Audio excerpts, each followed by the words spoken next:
প্রিয় দর্শক, আসসালামু আলাইকুম। আপনারা সবাই কেমন আছেন? আশা করছি আপনারা সবাই অনেক ভালো আছেন। বন্ধুরা, এই যে বন্ধুরা, আপনারা দেখতে পাচ্ছেন আমরা কিভাবে বাড়ির আশেপাশে এই লাল শাক চাষ করে থাকি। বন্ধুরা, আপনারাও চাইলে কিন্তু বাড়ির আশেপাশে এই লাল শাকগুলো চাষ করতে পারেন। বন্ধুরা, এই লাল শাক চাষে তেমন কোনো খরচ নেই, অল্প খরচেই আপনারা চাইলে কিন্তু খুব সহজেই এই লাল শাকগুলো কিন্তু চাষ করতে পারেন বাড়ির আশেপাশে।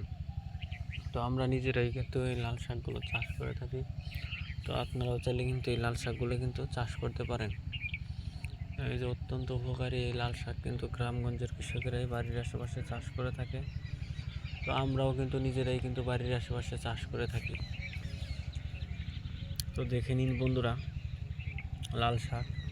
লাল শাকের মধ্যে রয়েছে প্রচুর ভিটামিন।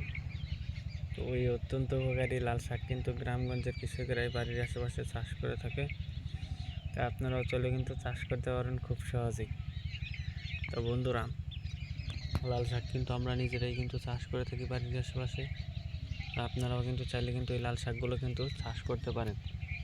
তো বন্ধুরা, যদি আমাদের এই ভিডিওটি ভালো লেগে থাকে তাহলে বন্ধুরা অবশ্যই আমাদের এই ভিডিওতে একটি লাইক করবেন এবং কমেন্টে আপনাদের মতামত জানাবেন। ধন্যবাদ আপনাদের সবাইকে। আসসালামু আলাইকুম।